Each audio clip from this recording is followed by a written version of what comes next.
Okay. ఇప్పుడు unexplained infertility identify చేసాము. So, how to move forward? ఎట్లా మనం ముందు వెళ్ళాలి అంటే, ఒక ఫర్టిలిటీ కన్సల్టెంట్‌ని అప్రోచ్ అయ్యారు కదా! మీరు like if your comes under unexplained infertility అనుకోండి.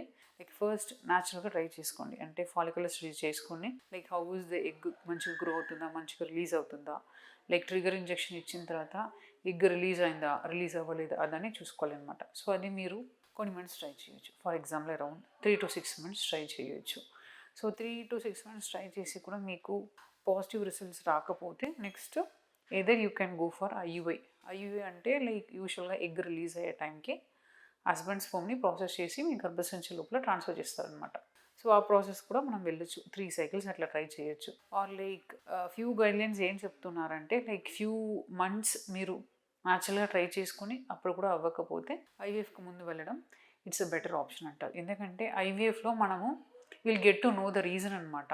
అంటే ఇప్పుడు మీకు ఎగ్ పికప్ చేసినప్పుడు ఎగ్ క్వాలిటీ ఎలా ఉంది? అంటే ఎగ్స్ కరెక్ట్‌గా వస్తున్నాయా లేదా? ఆర్ లైక్ ఎగ్స్ ఎంప్టీగా ఉందా? ఇప్పుడు మనం పికప్ చేసిన టైంలో ఎంప్టీగా వస్తుందా? నంబర్ ఆఫ్ ఎగ్స్ వస్తున్నాయా? ఎగ్ క్వాలిటీ ఎలా ఉంది? స్పర్మ్ క్వాలిటీ ఎలా ఉంది?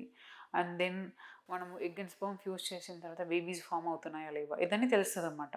బేస్డ్ ఆన్ దిస్ కూడా మనకు what could be the reason అనేది కూడా మనకు తెలుస్తుంది. బట్ అన్‌ఎక్స్‌ప్లెయిన్డ్ ఇన్‌ఫర్టిలిటీలో ఐవీఎఫ్‌లో సక్సెస్ రేట్ అనేది ఇట్స్ క్వైట్ మంచి సక్సెస్ రేట్ ఉంటుంది. హై సక్సెస్ రేటే ఉంటుంది. ఎందుకంటే we will bypass lot of థింగ్స్‌ని మనం బైపాస్ చేసుకొని ఎంబ్రియో ఫార్మ్ చేస్తాం కాబట్టి. సో, అన్‌ఎక్స్‌ప్లెయిన్డ్ ఇన్‌ఫర్టిలిటీలో పేషెంట్స్‌కి ఐవీఎఫ్ గివ్స్ గుడ్ రిజల్ట్స్ అనమాట.